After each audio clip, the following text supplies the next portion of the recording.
Speaking of the courts, Sean, last day, the Chief Justice sent chills down the president's spine. Just kidding.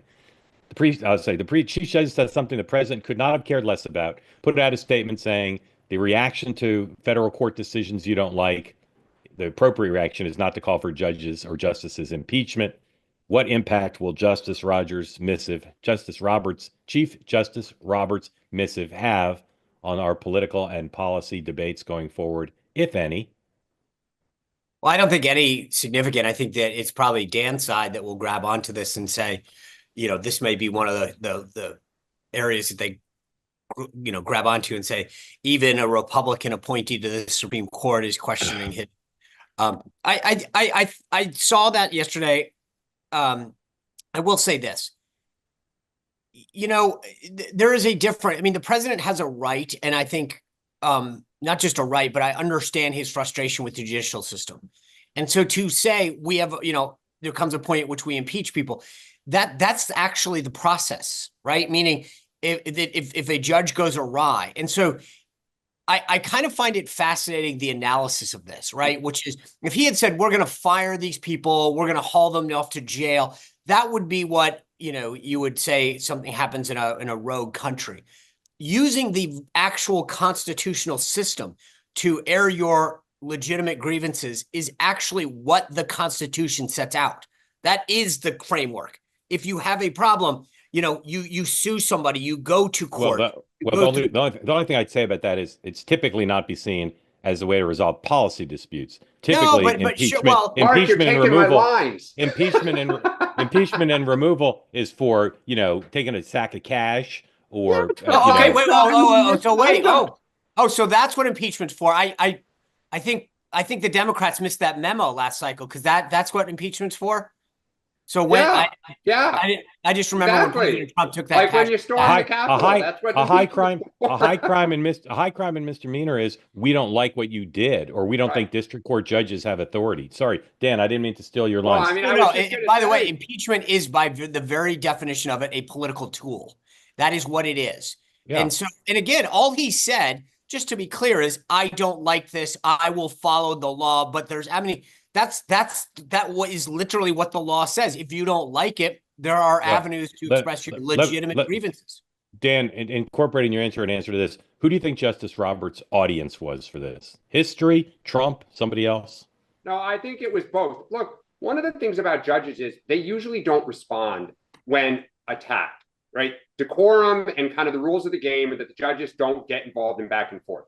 And I believe Trump knows that very well. And so they are easy targets to smack at, to punch. It fires up your base, and it's great to swing away with nobody, coming back at you. So I think Roberts did it as a little bit of a fastball to say, hey, kind of back off. I think you don't want to get into a pissing match with John Roberts. And I think even Trump knew it, which is why he came out and said, I'm not going to defy the orders. I'm not going to do that. All right. Well, let's hold on.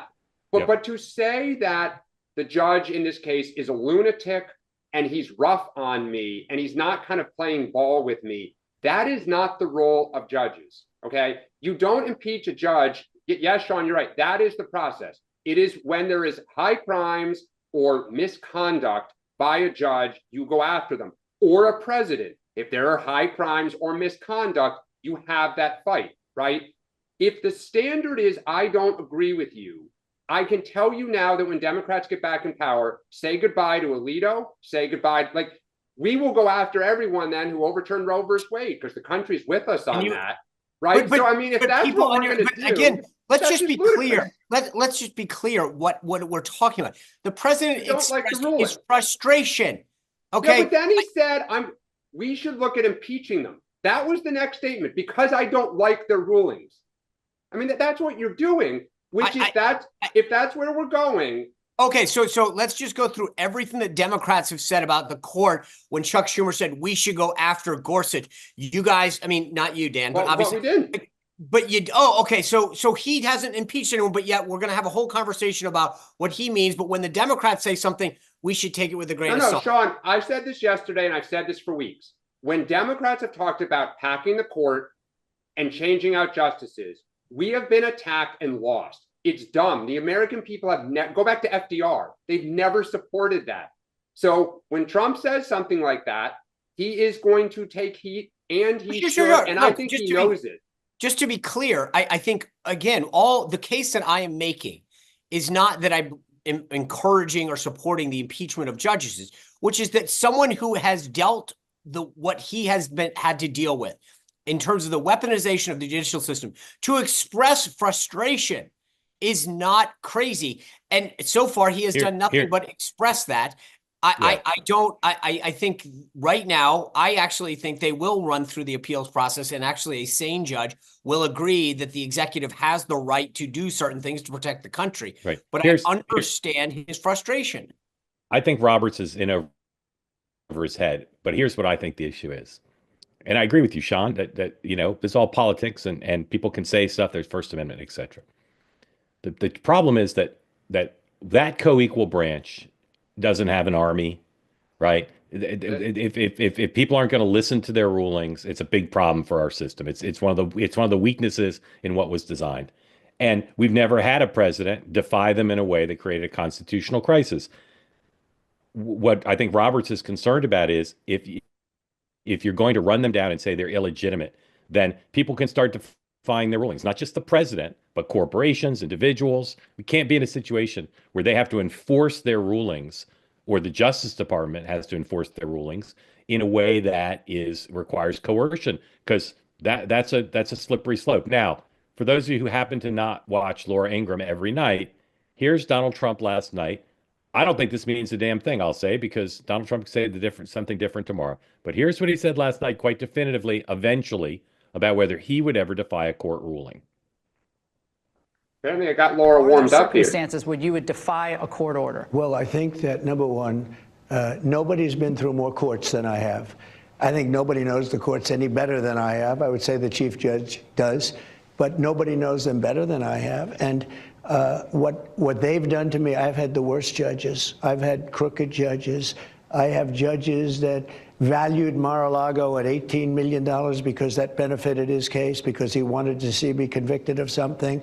I have judges that had relatives making millions and millions of dollars on the election, ruling on the election. But going forward, I had judges would you that were defy so a court corrupt. order?